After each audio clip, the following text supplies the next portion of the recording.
Acá estamos.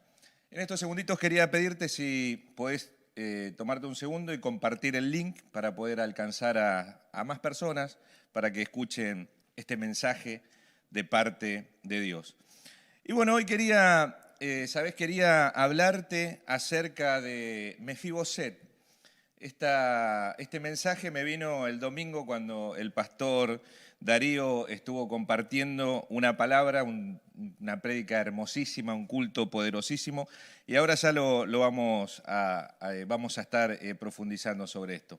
Primero quería compartirte los versículos, este versículo que se encuentra en 2 de Samuel 4:4, y vamos a leerlo. Y dice así: y Jonatán, hijo de Saúl, tenía un hijo lisiado de los pies. Tenía 5 años de edad cuando llegó de Jezreel la noticia de la muerte de Saúl y de Jonatán, y su nodriza le tomó y huyó mientras iba huyendo apresuradamente, se le cayó el niño y quedó cojo. Su nombre era Mefiboset. Qué tremenda historia. Amén. Y qué tremendo culto tuvimos anoche también, el domingo, el otro miércoles. Recuerdo que el pastor Fede compartió acerca de la tentación de Jesús en el desierto, de lo que era una verdadera guerra espiritual. Qué buenos cultos que hay acá en Casa de Dios, tremendo. Escuchándolo al pastor ahí se desataban esos nudos doctrinales, esos nudos teológicos que uno a veces tiene en la cabeza, y qué bueno que es que suceda eso. Y este domingo que pasó en la Santa Cena, el pastor Darío Gauna hablaba acerca de, en un momento lo mencionó a Mefiboset, haciendo referencia, ¿no?, a lo que era recibir esas malas noticias, ¿no?, esos malos mensajes que a veces escuchábamos y que van contrario a la palabra de Dios y contrario a la voluntad de Dios. Él decía el mal reporte. Y mientras él hablaba, daba varios ejemplos, y en una de esas lo menciona a Mefiboset, ¿no?, que era el nieto del primer rey de Israel, el rey Saúl. Y decía, ¿no?, que este hombre recibió un mal reporte, ¿no?, un hombre, porque cuando sucedieron estas cosas él era niño. Y bueno, salió la nodriza, que era la mujer que lo cuidaba, o sea, la nana vendría a ser, la niñera de él que tenía ahí encargado. Dice que lo agarró, lo subió al caballo. Cuando se enteraron que David reinaba, se lo agarraron y se lo quisieron llevar y cayó, ¿no? Y decía que el mal reporte hacía, ¿no?, que uno pierda la bendición y que sucedan cosas malas. Y sabes que en ese momento yo estaba recibiendo, y Dios también me daba otro enfoque acerca de lo que le pasó a Mefiboset. Vos sabés que los evangelios, los primeros 3 evangelios, le dicen los evangelios sinópticos, hay muchas historias, muchos relatos sobre lo que pasó con Jesús, pero están tomados de enfoques diferentes. Y bueno, y este es un enfoque diferente sobre esto que leímos ahora, sobre la vida de Mefiboset, ¿no?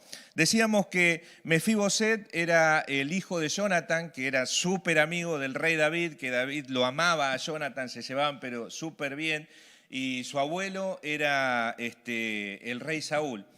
Y sabes que la costumbre en Israel, y de esto te quiero hablar, la costumbre en Israel era de que cuando un rey tomaba el trono, o sea, se posicionaba en el trono, por lo general, si era de otra descendencia o eran enemigos de los que habían reinado anteriormente, tenían la costumbre de eliminar a toda la descendencia real, de matar a todos, a niños, a los más chiquititos, a los bebés, exterminar a todos para raerlos, para que después librarse del problema de que alguien venga a reclamar el reino. Por ejemplo, no sé si recordás que una vez también en este programa compartimos la historia del rey Joás y su abuela Atalía, que empezó a matar incluso a sus propios nietos y a hacer un estrago terrible. Y a Joás, su tío Joiada, que era el sumo sacerdote, lo habían escondido y lo tenían escondido en el templo para que esta mujer no lo mate, ¿no? Qué violento que era todo en ese momento, ¿no? Pero tenían esa costumbre. Y yo lo que interpretaba en este pasaje, ¿no?, era que de esa costumbre le aconteció también a esto. Obviamente que el mal reporte había llegado, pero, o sea, esta costumbre llevó a que esta nodriza tome a Mefiboset y quizás con toda la buena intención de salvar su vida, lo agarró, lo subió en el caballo, empezaron a salir así a los trotes rapidísimo para escaparse, para esconderlo, y se le terminó cayendo y él terminó quedando lisiado. A los 5 años de edad quedó lisiado de los 2 pies, ¿no? O sea, no podía caminar, era una persona que ya después creció lisiada, ¿no? Y a mí esto me resonaba, ¿no? Lo de esas costumbres, y me hacía pensar en cuántas costumbres nosotros hemos tenido anteriormente y tradiciones dentro de la iglesia y a lo que yo siempre le llamo la estructura evangélica antigua, que por ahí de alguna manera nos llevaron también a quedar lisiados de alguna manera y a perdernos determinadas bendiciones. Por ejemplo, yo recordaba, la vez pasada también nos reíamos acá con los muchachos porque recordaba una vez que por allá hace muchos años atrás nos enseñaban que todas las enfermedades eran un espíritu inmundo. No sé si alguno alguna vez tuvo ese tipo de enseñanzas, pero al menos donde yo estuve era una de las enseñanzas que se daba, ¿no? Como que las enfermedades y todo era un demonio, y uno vivía reprendiendo al aire, reprendiendo a los árboles, reprendiendo cuando se cerraban las puertas fuerte. Y me reía porque una vez nosotros así, cebados, con un amigo que andábamos evangelizando en la calle, andábamos con esas costumbres encima, con esas tradiciones que nos iban imponiendo y quizá no tenían un sustento bíblico como tenían que tener, sino que simplemente como la hacían todos, uno también la hacía y bueno, se subía a ese colectivo y le pegaba para adelante. Y me acuerdo que andábamos evangelizando por allá por el Bajo Flores, y encontramos, creo que era un trabajo en la esquina, Pochoclo, y empezamos a orar en la esquina de una plaza, y empezamos ahí a levantar la mano, a reprender a todo el mundo. Y después vemos un hombre que estaba agachado al lado de un árbol haciendo un movimiento medio extraño así, y dijimos, allá está el que está haciendo los trabajos, que un bandista, qué sé yo, y lo empezamos a reprender, a echarle fuera al demonio, a encadenarlo, a atarlo, a pedirle a Dios que mande fuego, que queme todo, y qué sé yo, cuántas cosas. Y después cuando nos fuimos y nos acercamos, resultó que era un hombre que estaba tirando veneno para las hormigas al lado del árbol. Tremendo. Y así, cuántas cosas uno hizo bajo esas tradiciones, bajo esas ignorancias que durante mucho tiempo se fueron pasando, ¿no? De generación en generación y nos fueron de alguna manera cercando en muchas cosas, ¿no? Por ejemplo, la tradición del legalismo en tantas áreas de la iglesia, que por ahí de alguna manera comprimieron, digamos, la gracia y no la dejaban salir de un cuadradito, y para algunos era posible la gracia y para otros no. Recuerdo también que estaba la tradición de decir que cuando una persona le iba mal en algo o estaba enfermo ya era porque estaba en pecado, o sea, estaba la fórmula cristiana que era decir, bueno, enfermedad, problema económico, está en pecado, ¿no? Pero qué loco que era esto porque me acuerdo que eso lo decían las personas con autoridad dentro de la iglesia, pero a veces cuando les ocurría a ellos, resulta ser que no era el pecado. Después cuando, por ejemplo, se enfermaban ellos o tenían un problema económico o les acontecía algo que por ahí no lo decía la Biblia, no, eran las luchas, las cargas por el ministerio, eran porque uno estaba sirviendo a Dios y entonces, bueno, el diablo se levantó en contra de mi vida y me vinieron estas cosas. Y cuántas macanas, ¿no? Creíamos y vivíamos de esa manera. Y hoy a mí me da vergüenza por ahí decirlo, de haber vivido tanto tiempo bajo ese engaño, bajo esa religiosidad, bajo esas estructuras de religiones y de costumbres. Incluso a esta prédica le podríamos poner costumbres argentinas, porque eran costumbres que se nos fueron transmitiendo unas tras otras.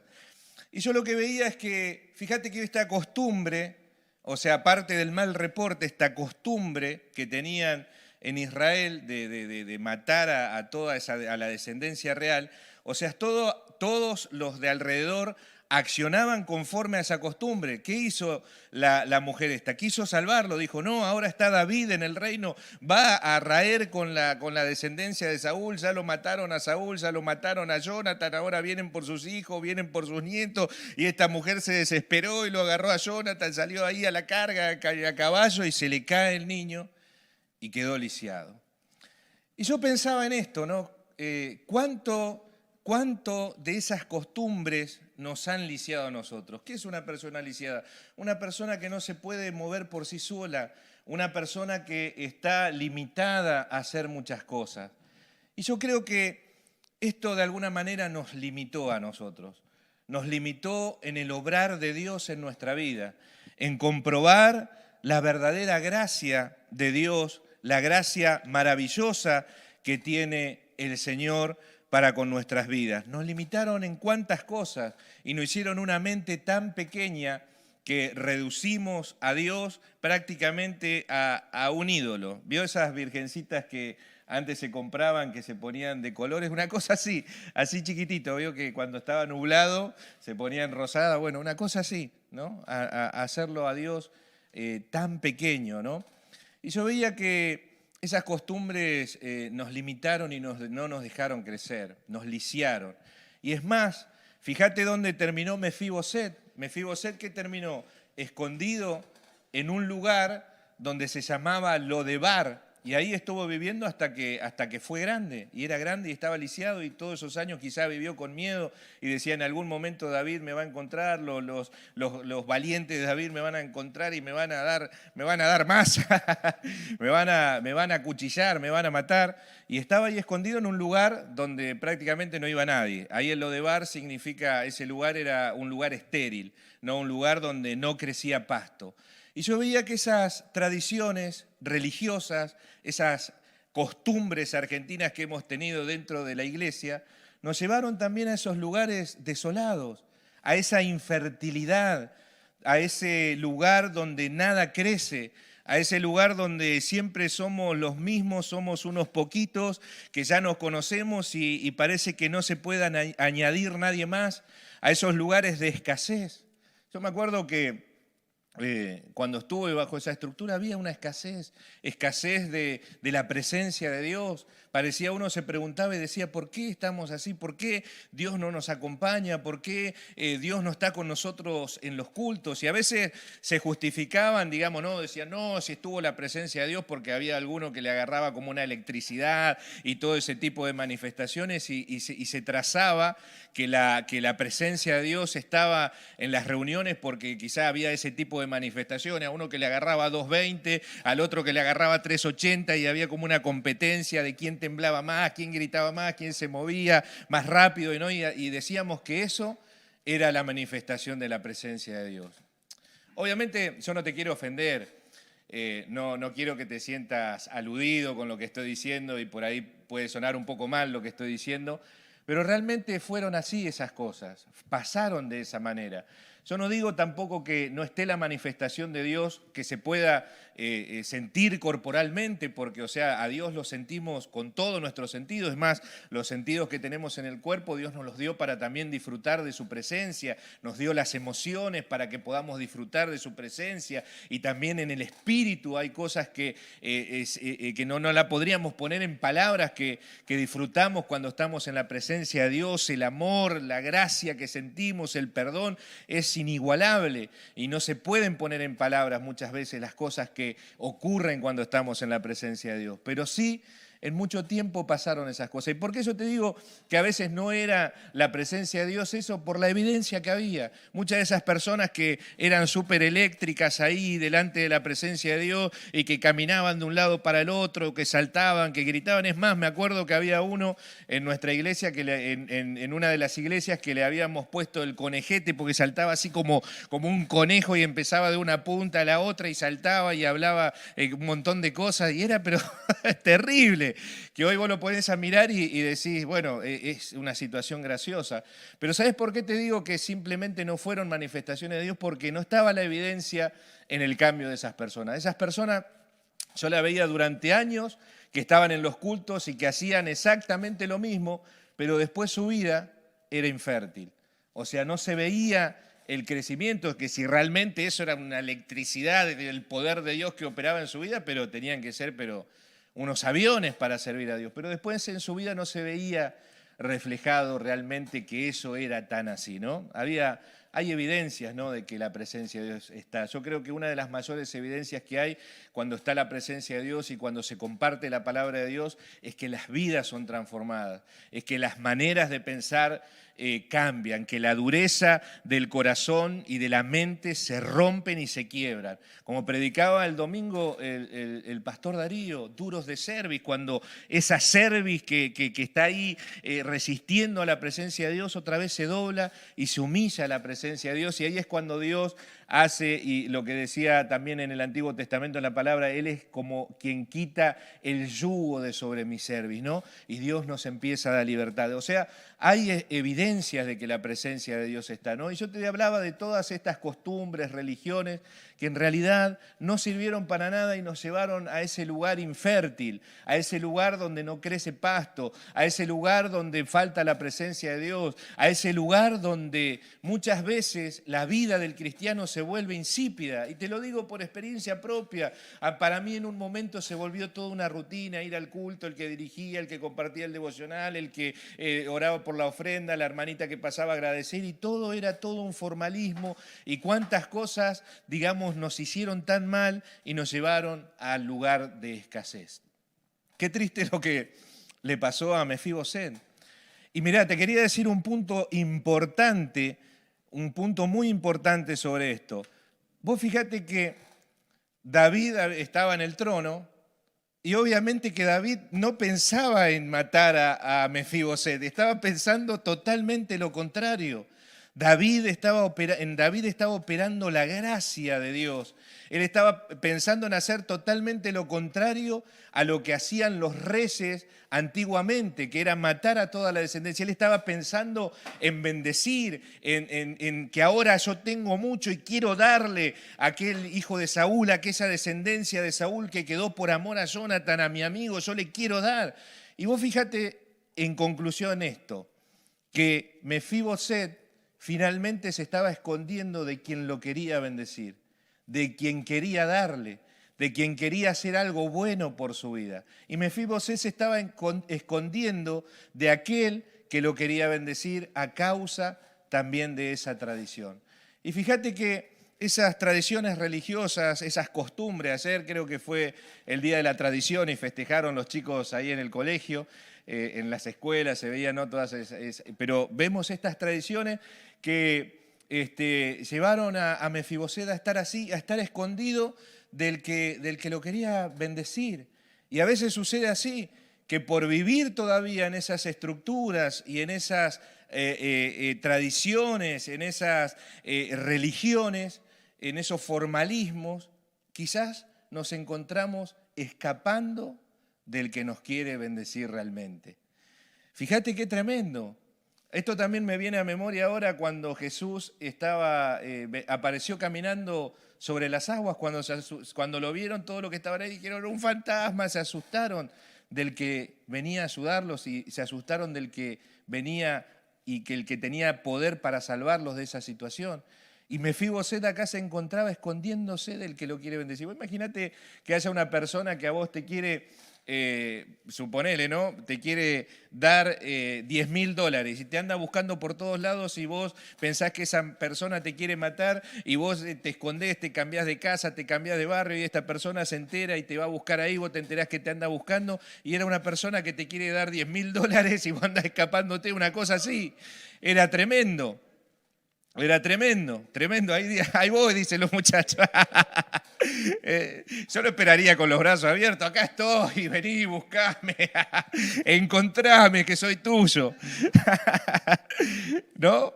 Yo creo que Mefiboset tendría que estar así si conocería, ¿no?, la gracia de Dios y conocería quién era David, el corazón que tenía. No tendría que andar escondido. Acá estoy, David, acá estoy, venía a buscarme. Pero vos fíjate que aunque él no hizo eso, finalmente, la gracia y el amor de Dios y el Espíritu Santo fueron hasta el lugar seco, al lugar infértil, a buscarlo para traerlo a sentarse a la mesa con los príncipes de Dios y recibir toda la bendición. Es más, recibió toda la tierra que antes era de Saúl, se la devolvió David, lo quería bendecir. Pero qué tremendo para que en esta mañana vos reflexiones. Vos, amiga, amigo, que vos reflexiones. Por ahí te estás encontrando como Mefiboset, escondiéndote del que te quiere bendecir. Deja de esconderte, decile a Jesús, acá estoy, acá estoy. Acá estoy, Jesús, con mi necesidad. Acá estoy, Jesús, estoy lisiado, pero necesito que vos me ayudes. Yo sé que vos tenés el poder para levantarme y ponerme en la mesa con tus príncipes. Qué hermosa es la gracia de Dios, qué hermoso que es nuestro Dios, tan bueno y misericordioso, que incluso cuando nosotros nos escapamos de Él, Él nos va a buscar, porque Él siempre da el primer paso para alcanzarnos con su gracia. Qué bueno que en esta mañana podamos reflexionar en esta palabra. Y yo le pido a Dios que sea de bendición para tu vida, que este mensaje que hemos compartido te sirva para despertarte, para abrir tus ojos, para que si te encontrás en alguna de estas situaciones, salgas y te dejes encontrar por Jesús. Yo te invito a que podamos hacer una pequeña oración. Padre, te damos gracias por este mensaje, que sabemos que es tu palabra y sale y va a ser la obra a la cual es enviada. Te pido que bendigas, Señor, cada corazón de la familia de Casa de Dios, que bendigas a cada amigo, a cada persona que no te conoce, Señor, que ha escuchado este mensaje, que le sirva, Dios mío, y que sepas que tú estás así como David, pensando, queriendo buscarlo, queriendo encontrar a esa persona, Señor, para bendecirla. Que sepan, Señor, que tu gracia los está buscando hace tiempo, que tu amor los está buscando hace tiempo y tú lo vas a encontrar, Señor, que puedan abrir su corazón y que en este día sean súper bendecidos en abundancia y en todo tipo de bien que proviene de tu presencia. Te damos gracias, Señor, te bendigo en el nombre de Jesús y te deseo que tengas un muy hermoso día. Que Dios te bendiga muchísimo.